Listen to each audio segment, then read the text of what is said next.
सबसे पहले आज हम मरियम नवाज से कल की फ्लॉप हाफिजाबाद की जलसी के लिए ताज़ियत का इजहार करते हैं। साथ ही साथ एक बार फिर सीधे मुंह के साथ झूठ बोलने पर उनको मुबारकबाद पेश करते हैं और दिल की गहराइयों से आज हम आपको खराज तहसीन पेश करते हैं और आपका शुक्रिया अदा करते हैं, क्योंकि जितनी लगन और मेहनत से नून लीग का कुंडा आपने किया है और अपने वालिद की सियासत का बेड़ा गर्क किया है, हम सारी जिंदगी कोशिश करते ना तो इतना बेड़ा गर्क नहीं कर सकते थे।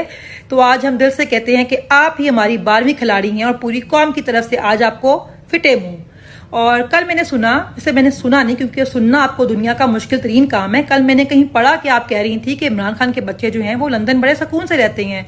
तो बीबी इमरान खान के बच्चों की वालदा लंदन रहती हैं, तो बच्चे अपनी वालदा के पास रहते हैं और इमरान खान के बच्चों को और उनकी वालदा को सियासत के अंदर कोई इंटरेस्ट नहीं है। लेकिन पहले मुझे आप ये बताएं, आपकी माँ यहाँ पैदा हुई, आपका बाप वो जो ग्वाल मंडिया का इनकलाबी है वो सारी जिंदगी पाकिस्तान के अंदर गटरों के ढक्कन चोरी करता रहा, लेकिन आज उसके बच्चे बाहर क्यों बैठे हुए हैं? वही आपके दो मोटे मोटे भाई जिनके बारे में आपने कहा था कि वो तो बरतानवी शहरी हैं, उनके ऊपर पाकिस्तान का कानून लागू नहीं होता। और आपके वालिद मोहतरम बीमारी का बहाना बनाकर पांव पकड़कर माफिया मांगकर 4 साल इलाज के लिए अफगानिस्तान के बॉर्डर पर छोले तो नहीं लगाते रहे। आपके वालिद भी इलाज के लिए लंदन ही गए थे 4 साल के लिए और जाकर रहे भी लंदन के उन फ्लैट्स में थे जिनकी रसीदें वो आज तक पेश नहीं कर सके हैं।